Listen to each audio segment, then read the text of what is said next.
Assalamualaikum warahmatullahi wabarakatuh. Perkenalkan sebelumnya, saya Aji STR. Ada STR-nya sesuai dengan nama channel YouTube saya. Di sini saya akan sharing atau bagi-bagi ya sedikit pengetahuan lah tentang Microsoft Excel. Kenapa? Saya merasa bahwa untuk menunjang sebuah pekerjaan yang berkaitan dengan administrasi itu pasti kita butuh yang namanya pemahaman dengan Microsoft Excel gitu. Nah, di sini saya akan membawakan atau share uh, tiga mungkin tiga rumus yang sering digunakan ya, yang sering digunakan dalam melaksanakan atau kita mengerjakan pekerjaan gitu. Yang pertama adalah sum, ya. Yang kedua adalah subtotal. Yang ketiga adalah count, ya.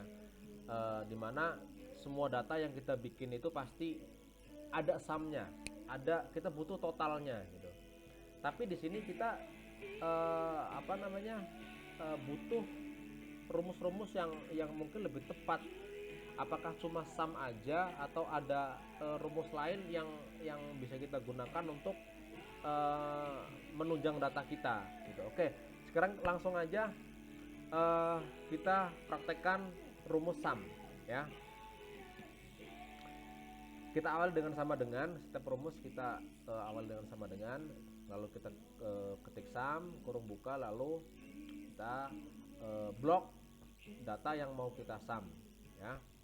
Bisa dikurung tutup, bisa tidak dikurung tutup.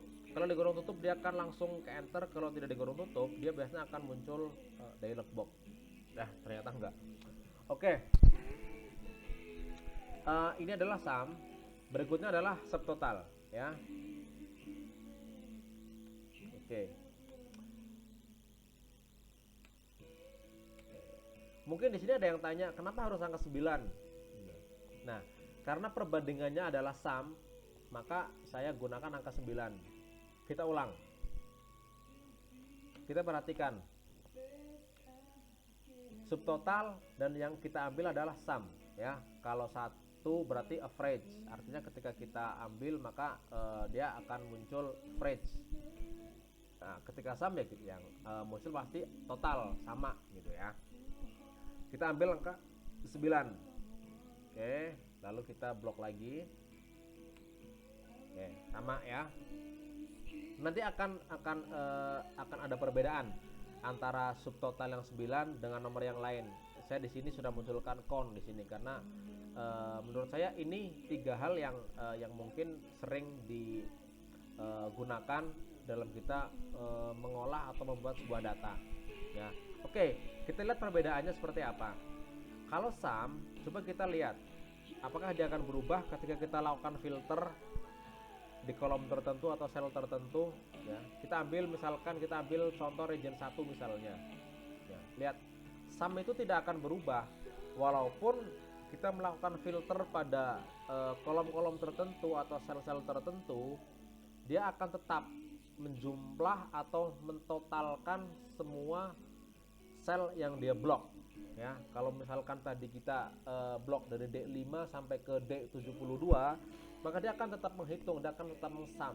Tapi kalau subtotal ya, dia hanya mentotal atau menjumlah sel-sel yang muncul saja.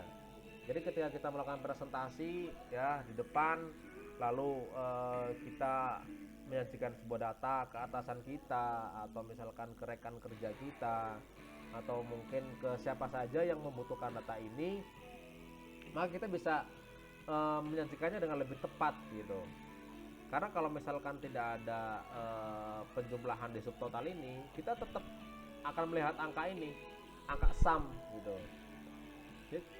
Cuma ketika kita tampilkan juga subtotal seperti ini, ya, maka akan muncul real. Oh, totalnya region 1 itu berapa sih? Atau misalkan kita mau lihat Vindi itu berapa sih totalnya? Kita bisa lihat, oh ternyata Vindi itu cuma 118 cuma 1.800.000. Oke. Misalkan kita mau lihat Johan tuh berapa sih? Oh, Johan tuh 7 juta. Atau misalnya kita mau lihat Tesa berapa sih? Oh, ternyata 9 juta. Atau misalnya kita mau lihat Unif berapa sih? Oh, ternyata 73 juta. Nah, disinilah perbedaan antara sum dengan subtotal. Nah, dari sini itu kita bisa kembangkan lagi sebetulnya. Misalkan si Unif itu dia berapa persen sih? Nah, dari kontribusinya dia berapa persen dari total penjualan yang terjadi di all region sih. Nah, kita bisa lihat, kita tinggal bagi aja ya, subtotal ini kita bagi dengan sum. Oh, ternyata dia itu kontribusinya itu 66% gitu. Atau mungkin kita mau lihat si Johan berapa sih kontribusinya si Johan. Oh, si Johan cuma 6% gitu. Atau mungkin kita mau lihat kontribusi by region. Oh, dari 100% itu region 1 kontribusinya berapa persen sih? Oh, ternyata cuma 19% gitu. Nah, inilah fungsinya dari sum dan subtotal. Secara penggunaannya pun sudah berbeda gitu. Kalau sum itu dia hanya menjumlahkan, subtotal itu dia akan menjumlahkan untuk sel-sel yang dia tampilkan atau yang dia filter. Oke. Lalu berikutnya count ya. Mungkin ini juga sering digunakan juga ketika kita melakukan atau membuat sebuah data ya. Sama, setiap rumus kita awal dengan sama dengan ya. Lalu setelah itu kita blok. Oke. Ada 67. Betul? Ada 67 data. Oke, betul ya, 67 data. Sama 67 data. Coba kita bedakan ya, kita bedakan ketika kita menggunakan subtotal dan kita ambilnya count tadi ya, yang dua, ini dua. Lalu kita blok lagi.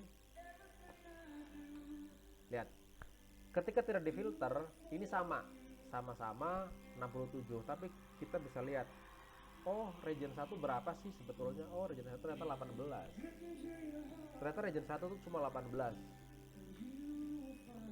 Nah, jadi dari sini kita bisa kelihatan ya, fungsinya si subtotal ini apa, untuk apa gitu. Oke, saya kembalikan lagi ke sum karena dari tadi kita topiknya adalah membedakan antara si subtotal dengan si sum ini. Oke, berikutnya adalah conditional formatting. Nah, kita di sini ada disajikan presentasi retur ya. Boleh saya katakan bahwa ini adalah presentasi retur ya. Retur ini berapa persen sih dari penjualan yang terjadi? Oke, ini sudah kita copy ya, persentase. Misalkan kita mau melihat berapa cabang sih yang returnya itu tinggi atau di atas ketentuan. Misalnya kita tentukan bahwa retur itu tidak boleh lebih dari 5% misalkan. Oke, kita akan hitung berapa banyak sih yang di atas 5%. Mungkin bisa saja kita lihat di sini, kita ambil greater than gitu kan, yang di atas 5% gitu. Tapi coba kita lihat, kita kasih kita kasih sesuatu yang berbeda lah gitu, untuk membedakan mana yang di atas ketentuan dan mana yang di bawah ketentuan. Oke, kita masuk ke menu home ya, terus kita masuk ke conditional formatting, kita new rule. Nah, oke, karena yang kita lihat kondisinya adalah value ya, kita bisa ambil value dan bisa ambil konten. Nah, saya biasanya menggunakan konten karena ini lebih banyak pilihannya dan ini lebih mudah gitu. Oke, lalu yang kita ambil adalah cell value, artinya value yang ada di sel tersebut akan dibaca sama dia. Oke, selanjutnya adalah kita mau lihat yang berapa sih. Oh, kita akan lihat yang di atas 5%. Oke, berarti greater than, di atas ya, di atas kita tentukan di atas 5%. Kita akan kasih warna apa nih untuk membedakan. Oh, misalnya kita akan kasih warna merah atau kuning misalnya.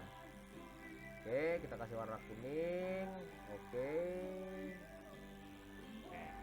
Ya, lihat, kita bisa filter by color.